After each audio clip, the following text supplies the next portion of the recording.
was raised by aliens. In a world that's so politically correct, especially with he, she, trans, bi, and gay, why do we think it's okay to refer to immigrants as aliens? Is this our way of dehumanizing them? Not all immigrants are Mexican, and not all Mexicans are illegal. Trump claims that illegal immigrants are Mexicans or aliens. I chose immigration because it is a very common topic and a lot of people don't know how to respond to it or don't know enough information to. So I'm hoping today to provide you with some more facts and reasons why it is important to me. So, I'm going to start off by putting you in an immigrant's shoes. Let's say there's a family of 4 people, a father, a mother, and 2 children. So the father has to come to the United States in order to supply a good life for them. So, I'm going to make it easy and say that he's already here in the United States rather than worrying about the cost for it. So he works a 40-hour week and he makes $10 an hour. And then there's 4 weeks in a month. So 40 times 10 times. It leaves me with $1,600. Then he has to pay for food. So we subtract $300 a month. Then we subtract $500 for rent.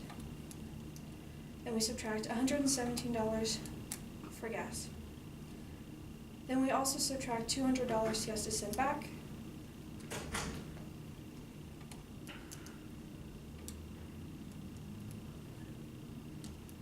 Can we restart this? Nope.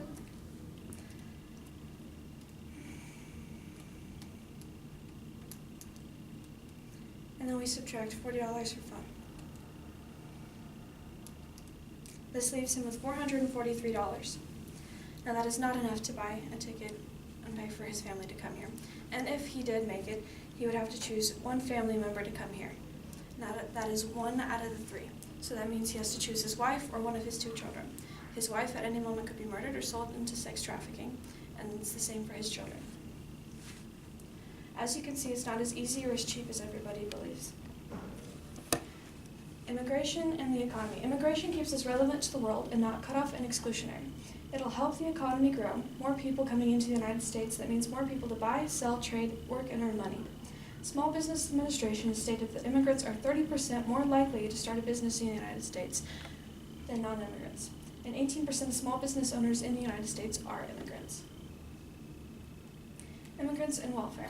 A lot of people believe that immigrants are coming here to the United States to collect welfare and benefits, but that is incorrect, because to collect welfare and benefits, you need a Social Security card, which is granted to you by the U.S. government.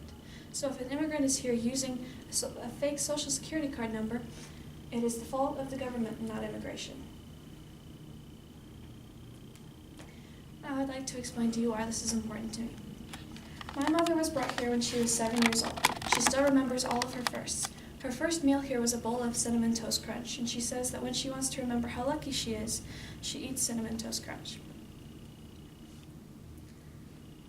My grandmother, my grandfather, my mother, and my uncle were here 7 years illegally before Reagan granted them amnesty, which made them legal residents for 10 years.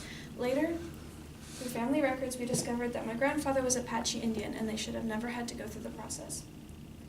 Many believe that becoming a citizen is a quick and easy process, and this isn't true. My mother came here in 1984 and did not become a citizen until 2002.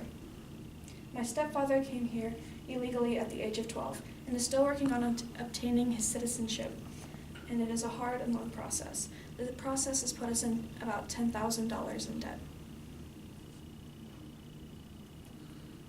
As you can see, this is not an easy process, and it is very expensive, very long, and very hard.